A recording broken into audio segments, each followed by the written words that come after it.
Happy Friday, everybody, and welcome back for another deep dive into Meska's blog. It's Friday, which means it's Meska time. And this week, we're doing something a little different. Oh. Instead of a single post, we're tackling his entire Alicante series from 2016. Oh, wow, the whole Alicante series. The whole thing. Buckle up, everybody. This is going to be a long one. Yeah, get ready for some study abroad vibes, culture shock, and maybe a few what was I thinking moments along the way. You know, those moments are so relatable. Absolutely. Venturing outside your comfort zone can lead to some pretty surprising discoveries. Yeah, and what I love about Meska's blog is how honest he is about the whole experience, the ups, the downs, the doubts. He just lays it all out there. It makes it so real. Totally. So to kick things off, let's rewind to the very beginning, before Meska even sets foot in Spain, his pre-trip post-A16, Bald gets lost.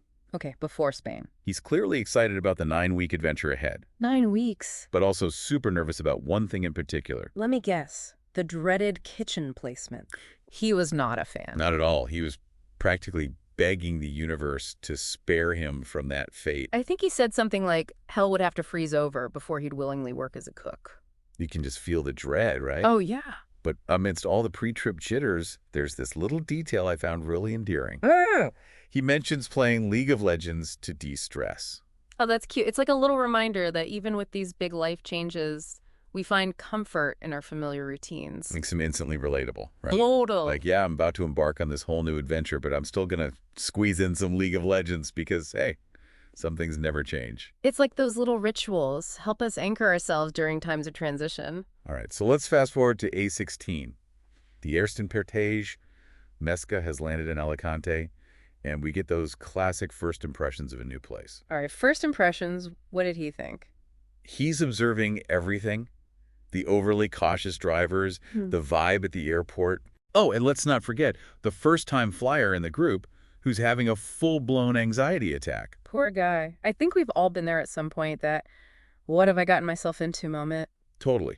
But amidst all the travel chaos, Meska's starting to pick up on some key cultural differences, especially when it comes to food. Oh, the food. Let's talk about that. He doesn't exactly rave about those canteen meals, and the whole siesta concept is throwing him off.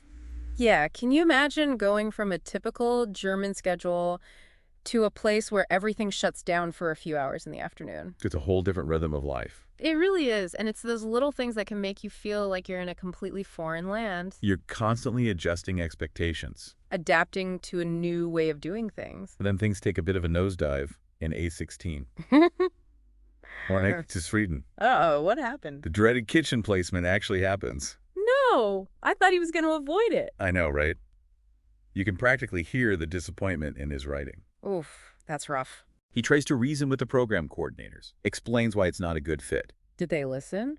Not really. It seems like they weren't really getting it. Classic clash of expectations versus reality. He had this vision of what his Alicante experience would be, and kitchen duty was so far off from that. It's that sinking feeling when you realize things aren't going to plan. And on top of that, he's dealing with some group dynamic issues too. Oh no, what kind of issues? He isn't really connecting with the other participants, which just adds to the sense of isolation. You know, it's important to remember he's going through a lot internally in A16, eigently. He opens up about feeling homesick, missing his friends, even someone he cares about deeply. That post is raw, so honest. He's reflecting on how being away from everything familiar has just intensified those feelings of longing. But it's also prompting some deep self-reflection. What I find fascinating is how he starts to find solace in the simple things like sunsets, conversations, even a good cup of coffee take on a whole new significance. You know, it's like being away from his routine has made him more mindful, more appreciative of those little joys we often take for granted. And that's a theme that keeps popping up throughout his journey. It really does, and I love that. Like this unexpected detour into kitchen nightmares is actually forcing him to slow down, pay attention, find beauty in the everyday. And that's such a valuable takeaway for all of us. Sometimes those moments of disruption, those times when things don't go according to plan, they actually push us to see the world with fresh eyes. It's all about perspective. Exactly. I love that. It's amazing how a change of scenery can just shift our perspective. Suddenly those simple things become these little anchors of joy. It's so true. And this newfound appreciation for the simple things kind of goes hand in hand with Meska's growing self-awareness, in A16.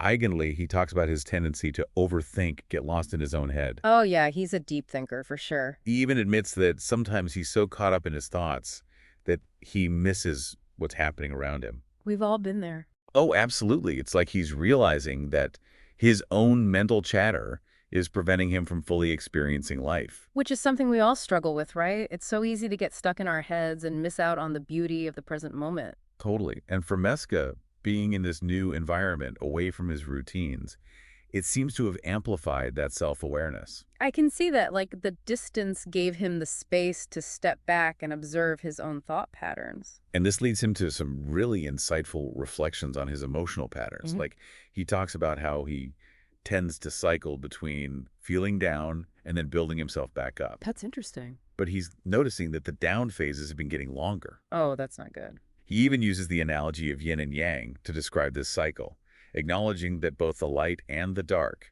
are essential parts of life. It's a really mature observation. You can't have one without the other. You know, it's interesting. This newfound emotional awareness seems to connect directly to his appreciation for those simple things. Oh, I see what you mean. It's like by becoming more attuned to his inner world, he also became more sensitive to the beauty of the outer world. Like he's opened up all of his senses. He's noticing the colors of the sunset, the feel of sand, the taste of a good cup of coffee. All those things we rush past in our daily lives. It makes you wonder, what if we all took a little time each day to just be present? Really savor those simple moments. It's a beautiful thought. Pay attention to the way sunlight filters through the leaves or the sound of laughter in the street.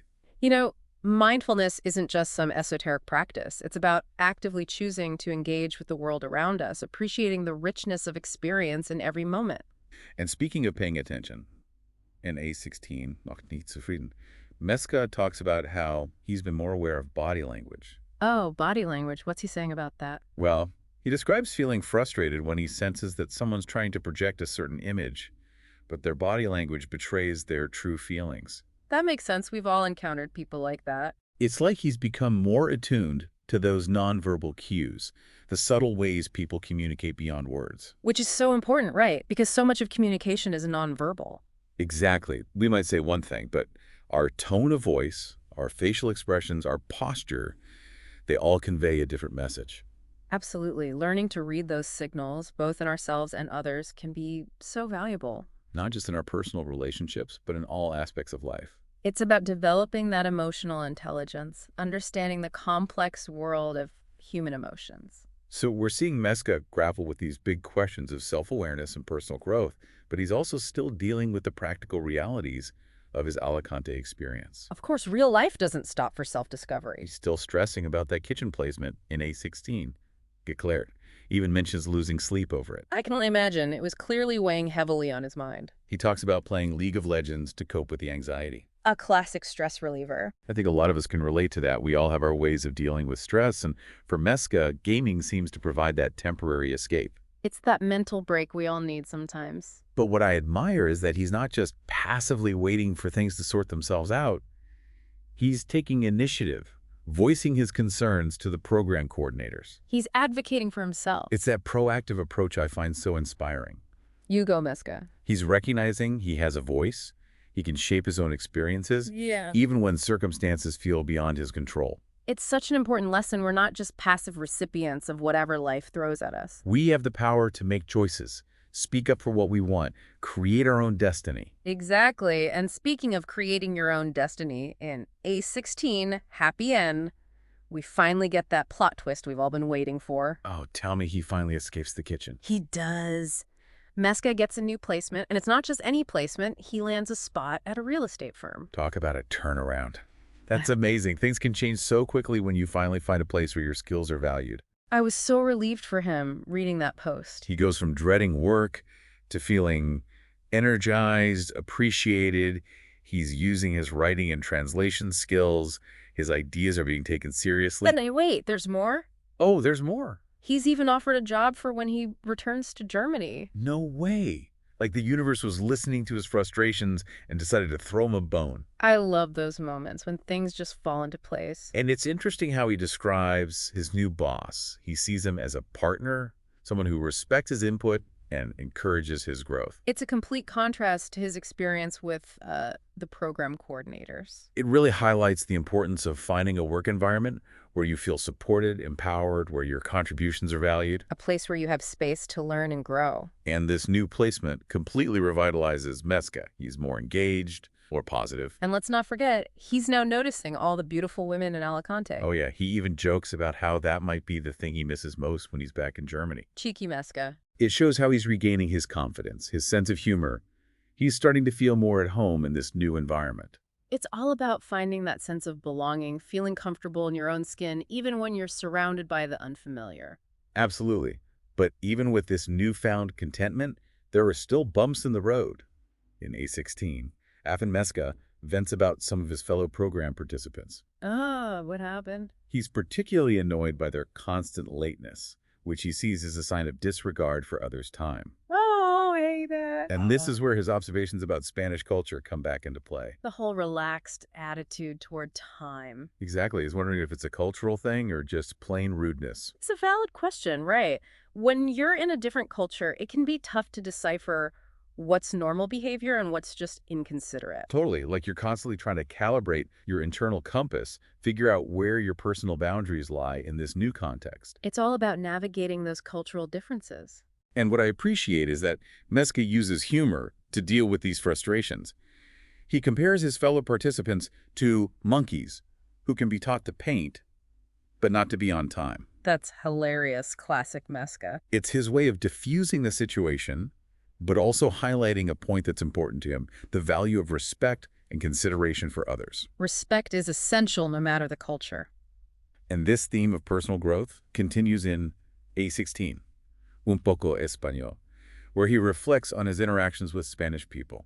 Oh, tell me more about that. He notices their tendency to talk and laugh a lot, but also their seemingly laid-back approach to work, which he finds a bit perplexing. It's that cultural clash again, right? Different values, different approaches to life, work, relationships. It's fascinating to see him trying to make sense of these differences, figure out how to navigate them with respect and sensitivity. And don't forget his hilarious attempts at flirting despite the language barrier. He's definitely not letting a little thing like language get in the way of a good flirtation. Speaks to his growing confidence, his willingness to step outside his comfort zone. And as the Alicante adventure winds down, in A16, Wieder in Deutschland, we see Meska back on home turf, experiencing that reverse culture shock you mentioned earlier. Ah, yes, that moment when your own culture feels foreign. He finds the pace of life in Germany stressful, annoying, such a stark contrast to the more relaxed vibe he'd gotten used to in Spain. It's like he's suddenly aware of all the things he'd tuned out before, the noise, the crowds, the rush. He talks about feeling frustrated at the airport,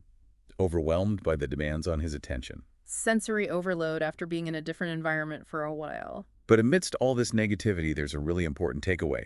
Meska emphasizes the importance of surrounding yourself with the right people. This is so crucial, especially when you're going through a period of readjustment. Your support system becomes even more vital. Absolutely, the people who get you through it all. He talks about how certain individuals bring him joy and energy, while others drain him. We all have those people in our lives. It's like he's learned to be more discerning about who he lets into his inner circle, recognizing the impact different people have on his well-being. We should all be more mindful of the energy we allow into our lives. Choosing to spend time with people who inspire us, make us feel good about ourselves. So we left off with Meska back in Germany, feeling that reverse culture shock. It's like that post-trip blues, but amplified. Exactly. And you know what's striking? It's like this whole Alicante trip, with all its ups and downs, actually sped up Meska's personal growth. It's true. He set out seeking new experiences and ended up learning a whole lot about himself along the way. Like they say, it's about the journey, not the destination. And one theme that just keeps coming up throughout his posts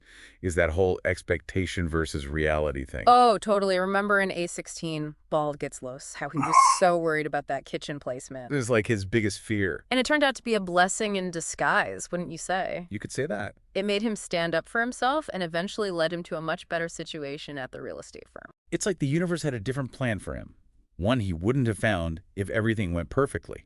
It's those unexpected turns that can be the most exciting, right? It's true. They push us out of our comfort zones and make us adapt. You discover strengths you didn't even know you had. And speaking of strengths, Meska's writing in these Alicante posts, it's something else. It really is. His voice is so unique. Honest, funny, thought-provoking.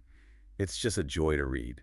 Makes you wonder if this trip sparked something in him, like did it ignite a passion for writing? Maybe this is what set him on the path to becoming the blogger we know and love today. I love that idea. It also makes you think about how powerful journaling can be, documenting your own experiences, Not just for others to read, but for your own self-reflection. to see how much you've changed and grown over time. Absolutely. And we can't forget about the people Meska meets during this journey. They play such a big role. Both the good and the bad, shaping his experience. Remember those program participants he complained about in A16? Affen, the ones who are always late? Oh, I do. He was not happy about that. But those encounters, as frustrating as they were, they helped him figure out his own values. It's like those experiences, even the annoying ones, help you figure out what you do and don't want in your life. And then you have that amazing contrast with his new boss at the real estate firm. The one he called a partner. He really respected and supported Meska's growth. Such a confidence boost, it showed him what a positive work environment could be like. A great reminder that we have a choice in who we surround ourselves with. Absolutely. Choose people who lift you up, who share your values. Like Meska said in A16, Wieder in Deutschland, having that strong support system is so important, especially when facing everyday challenges. Especially after coming back from such a transformative experience. That those people help you stay grounded and connected to the best version of yourself. So as we wrap up this deep dive, what's your biggest takeaway from Meska's Alicante adventure? What will stick with you? Good question. For me, it's the reminder that growth isn't always straightforward. Yeah, it's messy. Full of surprises, unexpected twists and turns, and maybe even a few run-ins with unpunctual monkeys. Love that. For me, it's that stepping out of your comfort zone can unlock so much potential. Even if it means facing some discomfort at first. It's a reminder to embrace the unknown, be open to new things, and trust that the journey itself is where the magic happens. Well said.